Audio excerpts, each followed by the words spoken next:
Professor Babakalli Alkali is from the Glasgow Caledonia University in the United Kingdom. His paper is titled The Future of Northern Regional Infrastructure. Professor Alkali, please put your hands together for Professor Alkali as he comes to deliver his paper. Thank you.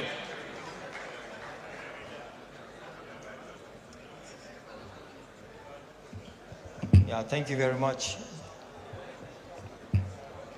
Thanks for the invitation to come and give a talk on the future of Northern Nigerian infrastructure. I'm going to just carry on from the protocol that has been set up earlier on prior to the disruption from the talk.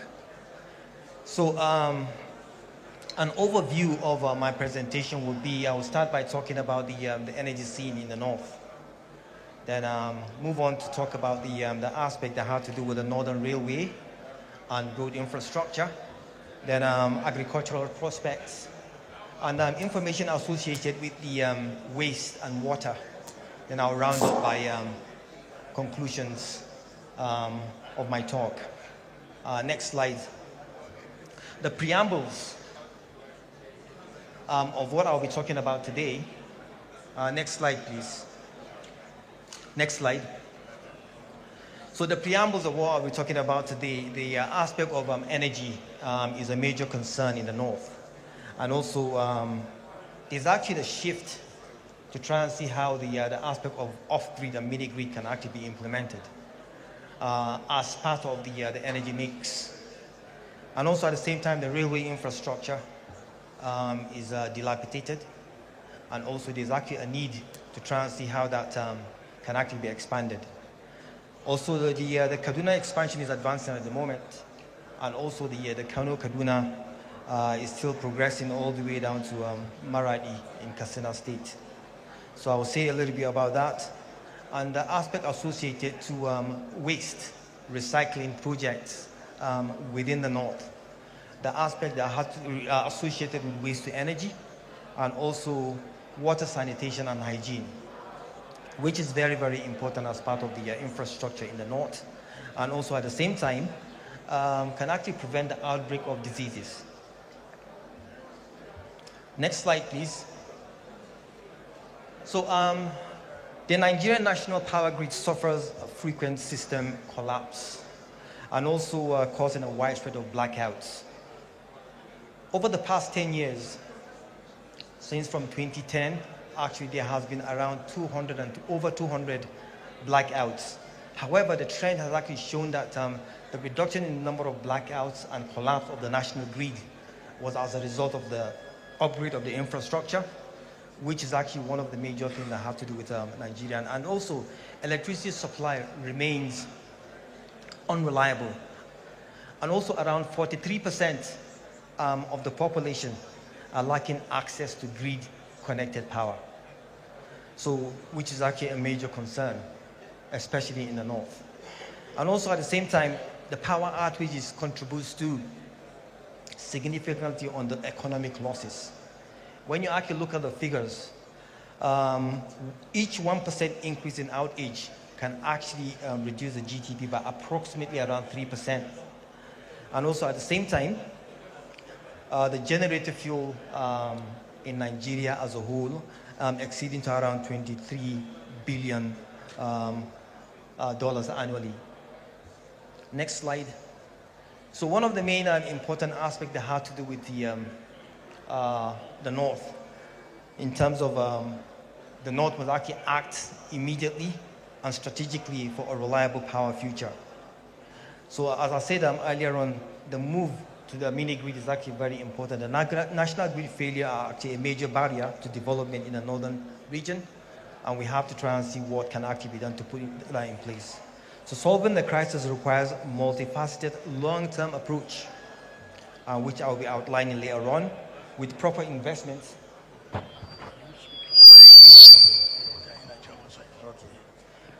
So with proper investments in mini-grid reform and innovation, a stable power supply is actually achievable. So that's actually really important in terms of the energy scene in the north. Also, as I mentioned earlier on, around 43% of the population are actually lacking access to reliable energy. Moving on to the next, which is to do with the railway infrastructure. So the National Railway Corporation manages the railway. We have the standard gauge and the narrow gauge. These were actually built in the early 90s, around 1916. We have the narrow gauge lines, which actually represents the old network, and we have the standard gauge line, which actually represent the modern network. We can actually see the modernization of some of the railway lines. You can see that from the map. Next slide, please. You can actually see that from the map in terms of the next slide. From the next slide, please. Outlining the map. So a representation of the standard gauge all the way down from Port Harcourt to the north. Those are the represented standard gauged railway lines. And the narrow gauge line is actually built, they're actually dilapidated. So establishing the aspect of railway is very, very important. The reason why I'm actually saying is because in the UK, I'm actually involved in the aspect of the railway within Scotland. And in the aspect of a maintenance of track and the rolling stock. So to be able to unlock economic opportunities in northern Nigeria, establishing the railway network and rolling stock within the north is very, very important. So northern infrastructure challenges. There are decay in the narrow gauge, and also which can actually lead to some sort of safety issues and derailment. Looking at some of the data, there was a derailment that actually happened in August between Abuja to Kano, Abuja to Kaduna. I actually set off at Idu, and there was a derailment which happened in Asham along the Kagoro local government area. And I think around 618 people were actually on board. There were 21 injuries. And the train are diesel multiple units. These are heavy trains. So the aspect of electrification is actually really, really important to try and see what plans need to be put in place for electrified trains in the future. So there are actually funding issues as well. The railway industry is heavily relying on loans from China. So this is actually something that needs to be looked at carefully in terms of leading the progress. And also regional connectivity within the rail. Many northern cities basically need to be interconnected because they're currently disconnected at the moment. So why does it matter?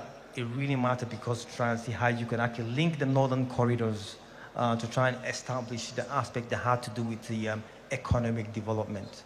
Next slide, please. So moving on to the next slide again, please. So my proposed plan in terms of the development plan in moving forward. The adoption of the standard gauge needs to be phased out gradually by building new tracks, maintain gradual phasing out of the narrow gauge from the north, from the south all the way down to the north. The government can actually focus on building terminals and new infrastructure nationwide and offer train operating companies, just like what's happening in the West, to run service operations such as a franchise model. That needs to be looked at carefully because the Nigerian Railway Corporation are actually doing a fantastic job. But again, there has to be incentive that needs to be put in place in terms of what needs to be improved. Private companies need to be given the opportunity to run their own and operate their own train and pay license fee for the use of tracks. I do some work with Siemens in the UK at the moment and Hitachi Rail. These are franchises, they actually pay some fee to the Scottish government. So that can actually still be established here to try and see how the aspect of public partnership agreement within the government with companies. So, and also the aspect of establishing a railway delivery group, which can form like a watchdog to try and see what's really happening. And the railway authority needs to be established independently of the government to try and see how the railway industry can actually be maintained. And at the same time, establishing a railway safety standard board. At the moment, the Nigerian Safety investigation bureau oversee the aspect of safety and in other areas as well.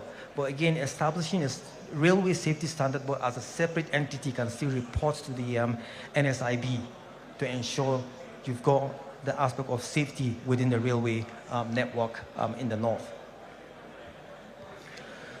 So next slide. I've actually looked at the aspect of a dry port. So there is actually a need to establish a new dry port and logistics rail. There is one that has been established already in Kaduna, which was actually operationalized 2 weeks ago. So to establish a new one in Kano as part of the hub for the railway corridor can actually improve link within all the branches in the north, and also the opportunity to even link to Niger and even Chad if possible. I've come up with some estimated costs, which is going to cost between $250 to $300 million in establishing an inland dry port in Kano.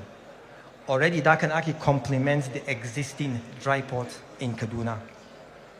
So financing, again, PPP with the Nigerian Railway Corporation can still be looked at with the Chinese Exim and International Development Bank in terms of coming up with an agreement in establishing a new inland dry port.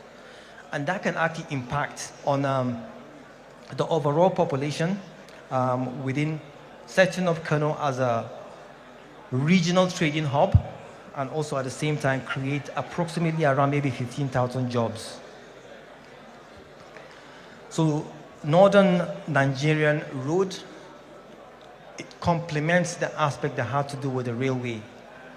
The Federal Road Maintenance Agency manages the federal roads, and we've got the rural roads, which is being managed by the state government and the local government. But there are challenges that have to do with potholes and so on. So cost-effective maintenance is very, very important to ensure that the aspect of road maintenance is being managed properly to enhance social interaction. Next slides, please. So, and there's actually need to transform the aspect of rural connectivity within the northern states, just to ensure that the aspect of agriculture can actually be enhanced to try and reduce the losses in terms of perishable goods, improve resilience, and also at the same time, climate shock. Next slide. Our road network in Nigeria is around 200,000 kilometers, and around 114,000 is within the north. And also there are challenges related to the road network.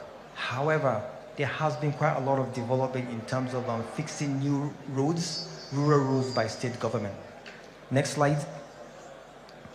Over 60% of the rural roads are in poor condition, and also transport costs about 30 to 50% higher due to bad roads.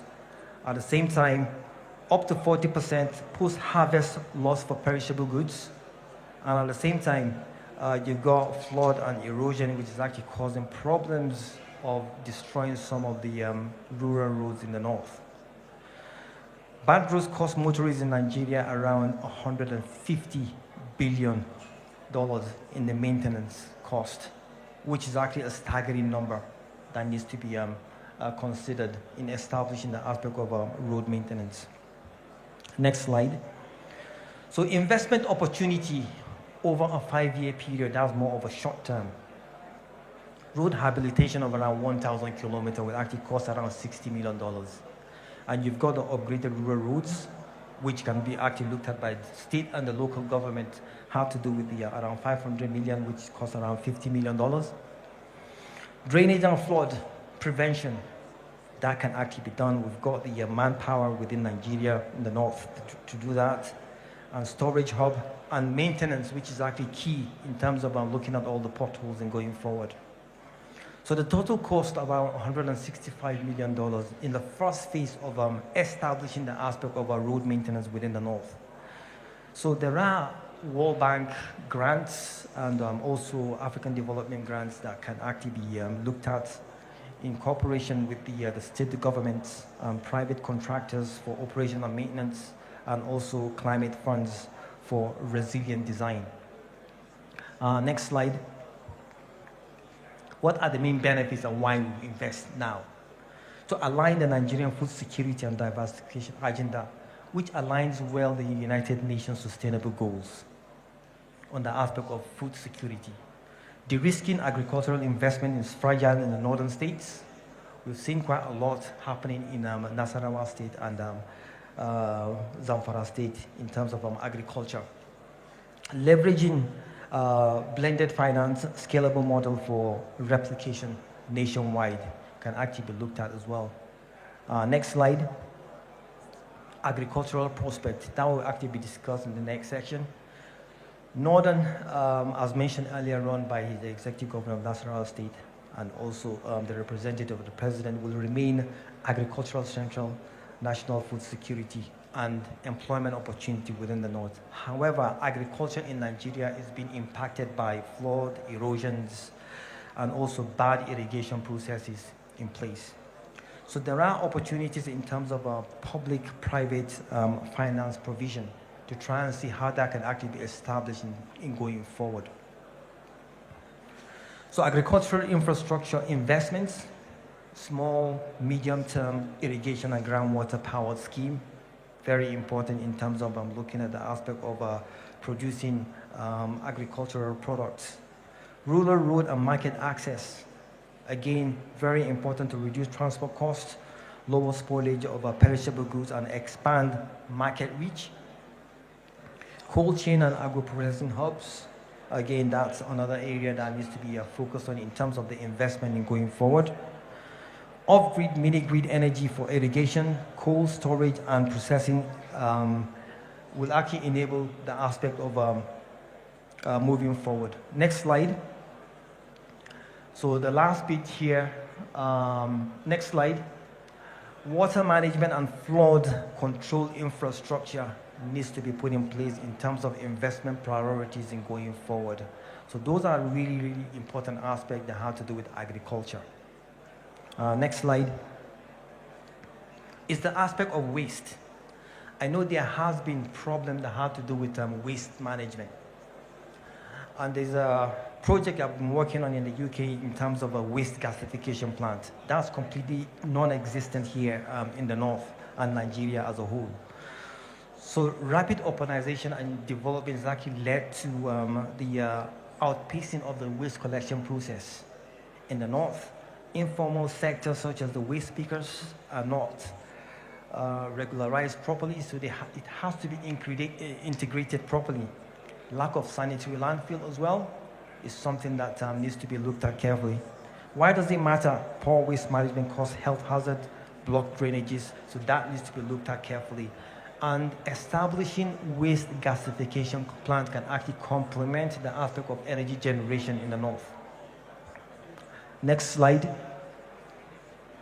So integrated solid waste management, waste to value pilots, for example, in Kano, can be actually formalized the collection of waste in key local government areas to try and set up a pilot scheme, to try and see how can that be looked at in terms of setting up small to scale refuse derived fuels, which can actually still be used, can actually be exported as well, and at the same time can be used in cement factories. Estimated costs in setting up the waste value will cost around $120 million. And also at the same time, the financing state government together with the PPP model, waste to energy project, which is actually non-existent at the moment. That is actually something that can actually complement the aspect of the energy scene within the north. The impact definitely will be approximately around 40% of waste from dump sites and also reduce flooding from blocked drainages and create green jobs. Next slide, it has to do with the northern water sanitation. And again, there has been quite a lot in terms of the challenges related to water. Uneven access to safe managed water, many rural communities rely on improved sources. Climate variability, drought, and floods undermines water security in the north. And also sanitation coverage is lagging. Service delivery capacity at local government level is actually weak from the information I've actually got. So why does it matter? Water and sanitation are actually foundation of public health, economic productivity, and social stability. Next slide. So northern urban water supply and sanitation expansion. So a description of what can actually be done in terms of looking at the aspect of water sanitation within the network. I've come up with an estimated cost around 200 to 250 million in terms of the use of waste. And also financing, state, federal government, Islamic Development Bank, and also the UNICEF have got quite a lot in terms of incentives that needs to be put in place for financing projects to support the development and the implementation projects. So the impact is going to have around 2 million more people who gain access to safe water, which is actually very important in terms of coming up with water treatment facilities within the north. So proposed long-term investment in the north to unlock some of the potential in northern Nigeria. Around 4 to 15 years, we have to think about the long-term investments. Blended finance structure for northern infrastructure. And again, integrated corridor development that had to do with real investments.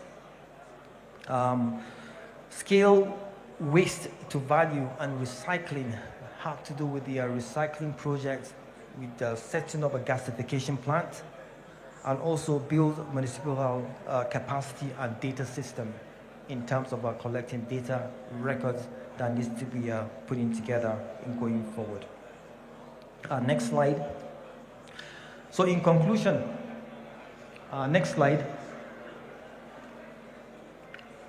Northern infrastructure will actually deliver its biggest social return when economic investment are sequenced appropriately. Again, looking at the aspect of quick wins such as the mini-grid, investment in water, railway, waste management, and also water safety and hygiene is actually really important, that can have an immediate effect by providing access to clean water and healthy environment. And again, at the same time, short, medium-term investment in road, railway infrastructure can create market opportunities in the north. Long-term investment will optimize economic activities in the north. Very important about the future infrastructure. I've come up with different types of models that have to do with the investment in railway and energy. And I've actually set up some plans and strategy in the UK, working with the Scottish government. So the implementation of things that have to do with the maintenance within the energy structure and maintenance of railway is very, very important in terms of rolling that out. And that can actually be implemented appropriately in the north. I will finish up by a quote by Albert Einstein. It is not the weakest of species that will always survive. It is the strongest of the species that are subjective to change. So the next generation of the northern youth will have to be subject to change to be able to implement initiatives to progress the north in going forward. Thank you very much for your time.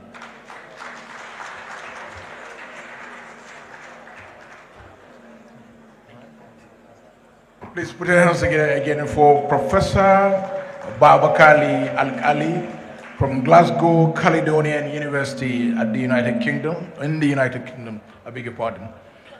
He has shown us the future of northern Nigeria regional infrastructure, transport, several other sectors, agriculture and what have you. Please put your hands together once again for him. We are bringing down, or rather shifting the next paper for the next session after lunch. So the next paper by Ahmad Rufai Zakari, OON, Executive Director, Kano Electricity Distribution Company, will come